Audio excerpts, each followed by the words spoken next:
ನಾವು ತಿಂತೀವಲ್ಲ ಆಹಾರ ನಮ್ಮ ಮನಸ್ಸಿನ ಮೇಲೆ ಹೇಗೆ ಪರಿಣಾಮ ಬೀರುತ್ತೆ ಎಂಬುದಕ್ಕೆ ಒಂದು ಉದಾಹರಣೆ. ತಿನ್ನೋದೆಲ್ಲ ಆಹಾರ ಅಲ್ಲ. ಸಾತ್ವಿಕ ಆಹಾರ, ರಾಜಸ ಆಹಾರ, ತಾಮಸ ಆಹಾರ.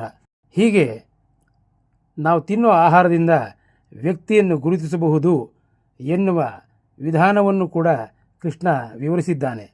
ಮುಂದೆ ನಮ್ಮ ಆಚಾರದಿಂದ ಅಂದರೆ ನಡವಳಿಕೆಯಿಂದ ವ್ಯಕ್ತಿಯ ಸ್ವಭಾವವನ್ನು ಕೂಡ ತಿಳ್ಕೊಳ್ಬಹುದು ಅಂತ ವಿವರಿಸಿದ್ದಾನೆ. ಮಹಾಭಾರತದ ಯುದ್ಧಕ್ಕೂ ಮೊದಲು ಸಂಧಾನಕ್ಕೆ ಅಂತ ಬಂದಿದ್ದ ಶ್ರೀಕೃಷ್ಣನಿಗೂ ಕೂಡ ದುರ್ಯೋಧನ ಮತ್ತು ಅವನ ಸಂಗಡಿಗರು ಮೃಷ್ಟಾನ್ನ ಭೋಜನದ ವ್ಯವಸ್ಥೆಯನ್ನು ಮಾಡಿದಾಗ ಶ್ರೀಕೃಷ್ಣನು ಹೇಳಿದ ಮಾತಿದು. ಇನ್ನೊಬ್ಬರ ಮನೆಯಲ್ಲಿ ಊಟ ಮಾಡಬೇಕಾದ್ರೆ ಎರಡು ಕಾರಣದಿಂದ, ಒಂದು ಪ್ರೀತಿ, ಇನ್ನೊಂದು ಹಸಿವಿನಿಂದ ನಮ್ಮ ಪ್ರಾಣ ರಕ್ಷಣೆ. ಇದ್ಯಾವುದು ನನಗಿಲ್ಲ ಎಂದ ಶ್ರೀಕೃಷ್ಣ. ನಾವು ತಿಂದ ಅನ್ನ ಮೂರು ಭಾಗವಾಗುತ್ತೆ. ಒಂದು ರಕ್ತ ಮಾಂಸವಾದರೆ ಸ್ಥೂಲವಾದ ಭಾಗ ಕಶ್ಮಲವಾಗುತ್ತೆ, ಸೂಕ್ಷ್ಮವಾದ ಭಾಗ ನಮ್ಮ ಮನಸ್ಸಾಗಿ ಪರಿಣಮಿಸುತ್ತೆ. ಅನ್ನ ನೀಡುವವರ ಗುಣವು ಅದರಲ್ಲಿ ಸೇರಿರುತ್ತೆ. ಸಜ್ಜನರೇ ದುಷ್ಟಾನ್ನಕ್ಕೆ ಮರುಳಾಗಿ ಚಿನ್ನದಂತಹ ಬದುಕನ್ನೇ ನಾಶ ಮಾಡಬೇಡಿ. ಆಹಾರದ ಶುದ್ಧಿಯೇ ನಮ್ಮ ಸತ್ವಶುದ್ಧಿಗೆ ನಾಂದಿ ಎಂದು ಮರೆಯದಿರಿ.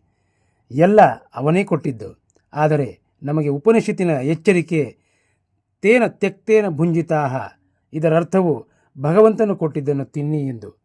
ತಿನ್ನುವ ಮೊದಲು ಸಾತ್ವಿಕ ಆಹಾರವನ್ನು ತಯಾರಿಸಿ ಎಲ್ಲ ಪದಾರ್ಥಗಳಲ್ಲೂ ಅವನ ವಿಭೂತಿ ರೂಪಗಳನ್ನು ಸ್ಮರಿಸಿ ಭಗವಂತನಿಗೆ ಅರ್ಪಿಸಿ ನಂತರ ಪ್ರಸಾದವೆಂದು ನಾವು ಸ್ವೀಕರಿಸಿದರೆ ಉತ್ತಮ. ನಮ್ಮ ಮನಸ್ಸು, ನಮ್ಮ ವರ್ತನೆ, ಕಾರ್ಯ ಎಲ್ಲವೂ ನಾವು ತಿನ್ನುವ ಆಹಾರದಿಂದಲೇ ಆಗುತ್ತದೆ. ನಮ್ಮನ್ನು ನಾವೇ ಪರೀಕ್ಷಿಸಿಕೊಳ್ಳುತ್ತಾ ಹೋದರೆ ನಮ್ಮ ಅರಿವಿಗೆ ಬರುತ್ತದೆ. ಎಂತಹ ಅನ್ನ ತಿನ್ನುತ್ತೇವೆಯೋ ಅಂತಹ ಬುದ್ಧಿ ಬರುತ್ತದೆ.